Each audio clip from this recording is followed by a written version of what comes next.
ኢዛን አለ የለም ፈልገሽው ነው? አው ደጋግሜ ስደውልም ስልክ አያነሳም። ስልኩን እኔ ጋር ትቶት ሄዶ ነው። ሲመጣ እነግርልሻለሁ። ዛሬማ ሳላገኘው አልሄድም። አየህ አይደል ነግሬህ ነበር እኮ። ቆይ ያውላ ኩራቷ የት ገባ? ድሮ እኮ እንኳን ልትመጣ ስደውል እንኳን አታነሳም ነበር። እኔ እኮ ነበርኩ ለምኜ ማገኛት። ትንሽ ተወት አርጋት፣ ራሷ ልትፈልግ ትመጣለች አላልኩም? ለምን ግን? እኛ ሴቶች እንዲህ ነን፣ መተው እንፈራለን። አሁን የምትሄድበት እንዳይረፍድብህ ሂድ፣ በኋላ ስመጣ እናወራለን። እሺ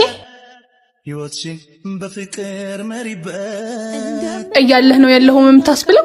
ስፈልግሽ ማትፈልጊ ልጅ ዛሬ ምን ተገኘና ፍለጋ መጣሽ? ዋናው ፈልጌ መምጣት አይደል? እሱ አይበቃም? አይበቃም። አቤት አቤት። ለምን ፍቅርን የቀመር ጨዋታ ታደርጊዋለሽ? እኔ እስከማውቀው ፍቅር በንጹህ ልብ የሚኖሩት እውነት እንጂ ቀመር አይደለም። አንቺ ግን መውደዴን ችላ ብለሽ መተው ያሳሰበሽ አይደል? እኔ ስወድሽ እንድትወጂኝ እንጂ በመተው ፍራቻ የኔ እንድትሆኝ አልፈልግም። እሺ ይቅርታ። ለምን ሆኖ ይቅርታ? ስወድሽ መውደድ ስላልቻልሽ ነው ወይስ ስለ ሁሉም ነገር? እኔ እኮ እወድሃለሁ። እልሁም ፍቅር ይሄን ያስባለሽ እርግጠኛ አይደለሁም። ለማንኛውም አሁን ልሂድ፣ እቸኩላለሁ። ሌላ ሰው ለምደሃል ማለት ነው እንጂ አንተማ በእኔ እንደዚህ አጨክንም ነበር። እኔ እንኳን ሌላ ሰው ለምጄ አይደለም። ጾምም አይደል በደሌን ይቅር እንዲለኝ ወደ ፈጣሪ ለመቅረብ እየሞከርኩ